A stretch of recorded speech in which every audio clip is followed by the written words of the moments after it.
You thought it would be simple, a moment, a night, an experience that would pass as quickly as it came. But something shifted, and now you find yourself unable to escape the memory. His presence lingers, not in front of you, but inside of you. The energy of that night replays in your body, in your heart, in your imagination. It is not just nostalgia. It is not just longing. It is the undeniable mark of the unconscious at work. Carl Jung spoke of how encounters can act as mirrors for what lies hidden in us. Sometimes a stranger can awaken more of our inner world than the people we have known for years. One night can stir emotions, images, and forces that were sleeping, and suddenly everything feels alive again. That is why you still think about him, not because of what happened in reality, but because of what he represented to you. The unconscious does not measure time as the clock does. It does not care if it was one night or one decade. It measures intensity, it measures depth, it measures symbolic power. And when you felt something so piercing in that single moment, it etched itself into your memory like fire burning into wood. The trace remains, and it will keep calling until you understand its meaning. You remember his gaze, the way he moved, the electricity in the air.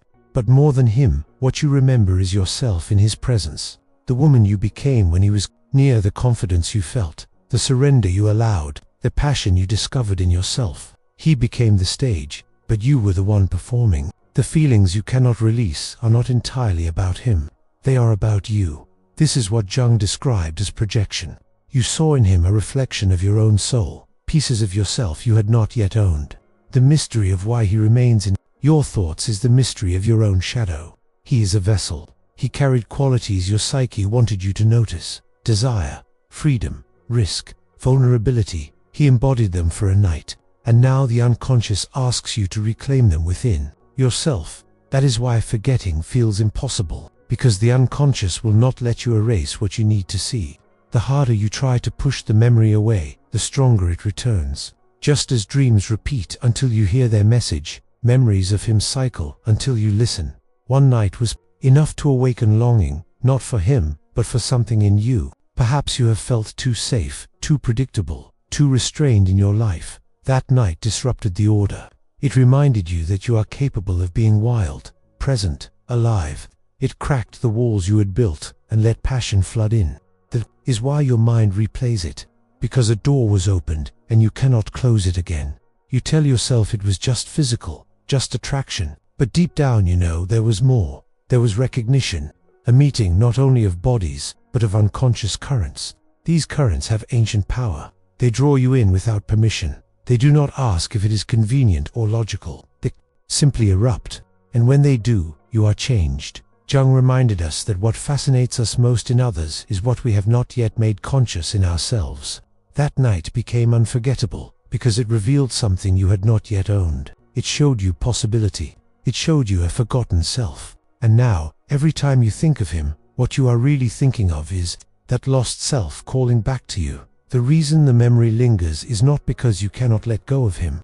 It is because you cannot let go of the part of you that awoke. You are not haunted by his absence. You are haunted by the presence of your own desire, your own freedom, your own power. He was only the trigger. You are the source. Still, the mind tries to explain. It tries to give reasons, to fit the story into categories of romance or lust or destiny. But the unconscious does not speak in categories. It speaks in symbols. He became a symbol, and symbols are eternal until integrated.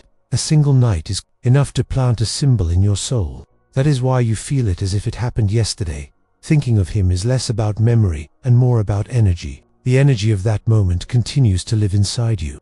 Until you allow yourself to embody it fully, you will keep projecting it onto him. That is why he reappears in your dreams, in your fantasies, in your quiet moments. He is carrying something for you, something you need to claim as your own. When Jung wrote of the anima and the animus, he was describing the inner figures of desire and vitality that we unconsciously seek in others. You met yours that night. You saw your inner fire mirrored in his eyes, and once you see it, you cannot unsee it. It becomes part of you. That is why you still think about him. The temptation is to believe you need him again to feel alive, but that is the trap. The truth is that you do not need him. You need what he awakened, and that can be yours without him. The memory is a teacher, not a prison. The question is not, why can I not forget him? The question is, what part of myself is asking to be remembered through him? The answer lies in how you felt that night. Powerful, desired, vulnerable, awake. Those feelings are yours. They are not gifts he gave, they are seeds that were already in you. His presence was only water to the soil. Now the growth is your responsibility. If you see it this way, the memory stops being torment. It becomes initiation. So yes, you still think about him after just one night, but what you are really thinking about is yourself. The version of you that surfaced. The version of you that refuses to go back to sleep. The one night was never about him. It was about awakening you. Before we continue, if you have ever wondered why some connections stay inside you long after they are gone, the Jung method can help. It reveals the hidden patterns behind love, desire, and memory. The link is pinned in the first comment. The memory of one night has a way of growing larger than life. Days pass, weeks pass, and still the image returns. He is not standing beside you, but the imprint of him is everywhere. The way your body reacted to his touch, the way your mind expanded in his presence, the way your heart refused to stay silent. These are not ordinary memories. They are symbols that the unconscious uses to speak to you. Carl Jung often said that what we resist persists. This is why you cannot simply force yourself to forget. The more you try, the stronger it becomes. Because forgetting was never the goal. The goal is to see clearly, to listen to what this memory is asking from you. He was not just a man, he was a message. And until you receive the message, the memory will not dissolve. Think of the ancient myths. A single night with a god or a spirit could change the destiny of a human being forever. These stories were not literal, they were psychological. They revealed the truth that encounters, even fleeting ones, can redirect the entire course of your life. That night was your myth. He was your symbol. And now you live with the echo. You may notice how the memory shifts over time. At first, it is about desire, about the physical electricity. Then it deepens into longing, into questions of meaning. Later, it may become sorrow, or gratitude, or even anger. This evolution is not about him. It is about you moving through the layers of your own unconscious. The one night becomes a journey, a mirror in which you watch yourself grow. Some women carry such a memory for years. It becomes a private flame, sometimes hidden, sometimes confessed. Not because the man was extraordinary, but because what he awakened was extraordinary. He forced them to see what had been sleeping. He became proof that another version of life was possible. And even if they never met again, the transformation had already happened. This is the paradox. He may forget, he may move on, he may never think of you again. And still, the memory lives inside you, as if it was yesterday. That is because you are not remembering him. You are remembering yourself in his presence. You are remembering what it feels like to be alive in every cell. That feeling belongs to you. That night only reminded you of it. Jung believed that the soul longs for wholeness, and it will use every opportunity to push you closer to it. That is why certain people arrive in your path for just a moment, only to leave an impact that lasts forever. They are messengers. They tear down the walls of the ordinary, so that you cannot return to sleep. The man you think about is not holding you prisoner. Your own soul is holding you awake. There is a part of you that craves intensity, a part that craves freedom, a part that craves recognition. These parts may have been buried under years of responsibility, routine, or fear. But that night unlocked them, and now they will not disappear again. This is why you still think about him, because the parts of you that were awakened are not willing to go back underground. If you want to find peace, you must stop trying to erase the memory. Instead, you must integrate it. Ask yourself, what did I feel that night that I am missing? In my daily life, what version of myself emerged that I have been denying? What would it look like to live that way fully, without needing him as the trigger? These questions lead to freedom. They transform obsession into awareness. It is not about recreating the night. It is about reclaiming yourself. Because what you really miss is not him. You miss the woman you were when he was near. You miss her courage, her softness, her desire. She is still within you, and she is asking to stay alive. So the memory remains, but its purpose changes. It stops being a chain and becomes a guide. Every time you think of him, you are being invited to remember yourself, to choose the life that allows you to feel that alive again, without waiting for anyone else to give it to you. Jung taught that love is the greatest teacher of all, even when it is fleeting, even when it is forbidden, even when it is painful. because love strips us bare and shows us what we cannot ignore. One night was enough to reveal to you a truth you had hidden. That truth is yours to keep. That is why he still lingers in your mind. The night is gone, but the awakening remains. And now the path is yours. Asterisk, there are nights that pass unnoticed, and there are nights that change you forever. You know which one this was, because long after it ended, you were still walking through its echo. The energy that was awakened has not left, because it is not supposed to. Your soul does not waste such moments. It keeps them alive until you learn what they are here to teach you. Perhaps the lesson is about passion, that you have the capacity to feel more than you ever allowed yourself. Perhaps it is about courage, that you can step into intensity without needing to apologize. Perhaps it is about desire, that your body has wisdom your mind has long silenced. Whatever the lesson, the memory insists, because your soul insists. Notice how the memory comes at unexpected times, in the quiet of the night, in the middle of work, while walking through a crowded street.